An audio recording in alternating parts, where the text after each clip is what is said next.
Can the common cold and the flu be passed from one person to another through sex?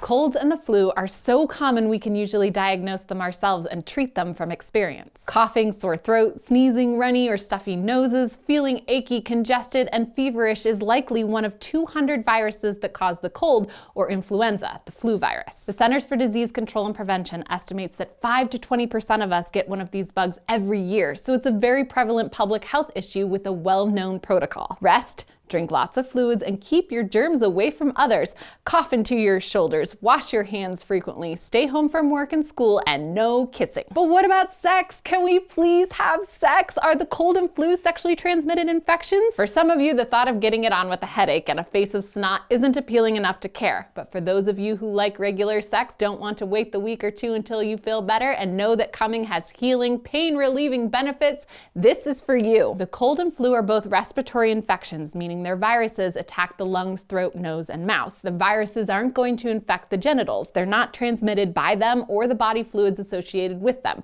Mostly. Here's some scenarios where sex is risky. Face-to-face sex, where heavy breathing, sneezing, and coughing swiftly pass germs from one person to the other. Tip: have sex in front-to-back positions like doggy style and forking with the person who's sick on the bottom. This way they're able to wipe their snot discreetly and won't send their infected breath and mucus toward the vulnerable eyes, nose, and mouth of the healthy. Another kind of sex to avoid is touchy sex. I know, sex without kissing and now no touching, but if you can minimize the amount that you put your hands on each other, especially hands to faces, you'll reduce the risk of spreading the virus. The cold and flu get all over everything, and they can easily be moved to your respiratory system if you touch your face parts, so try not to. Humping and deep throating. No! Having a cold and flu can mean that some or all of your head is throbbing, so I suggest not thrusting harshly like a jackhammer. I also suggest that during oral sex, the sick person keeps their mouth available to breathe and away from long, hard objects which might further irritate sore throats.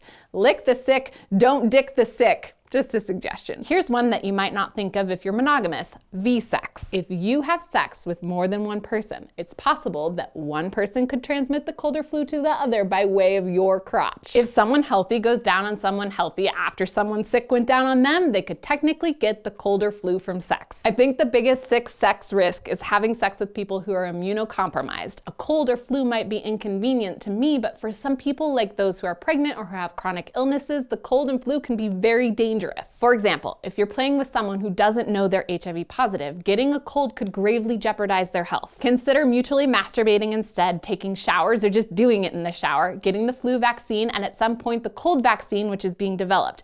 Wear surgical masks and do some operation role-playing, use hand sanitizers, and communicate. Please don't hide the fact that you're sick because you know you'll have a better chance of getting laid. Please don't have sex with someone who is sick just because you don't want to hurt their feelings. Use your words. Say, sex is going to be amazing after I feel better. Or, I know it will help you clear your head and put you to sleep if you'll let me do you from behind. Who knew the flu could be so kinky? Oh, that reminds me. If you're thinking of the stomach flu like nausea, vomiting, and diarrhea, that's something different than the flu. The stomach flu is more accurately called gastroenteritis, mostly caused by the norovirus, and it's highly contagious. If the fecal matter of someone who is infected comes in contact with something you come in contact with, and then that makes its way to your mouth, you're probably going to get it. Sex-wise, that could be as direct as analingus, oral sex on the anus, or something indirect, like the close contact of dry humping and holding hands. All of the viruses I've mentioned spread easily, not through seminal or vaginal fluid, but definitely people to people. If you want to avoid sickness, it's probably best not to share spaces, sexual or otherwise, with people who are contagious. Have phone sex instead. Stay curious. Thank you for staying curious with us at Sexplanations and Sexplanations Podcast. If you will be so kind, please subscribe and support us at patreon.com/sexplanations.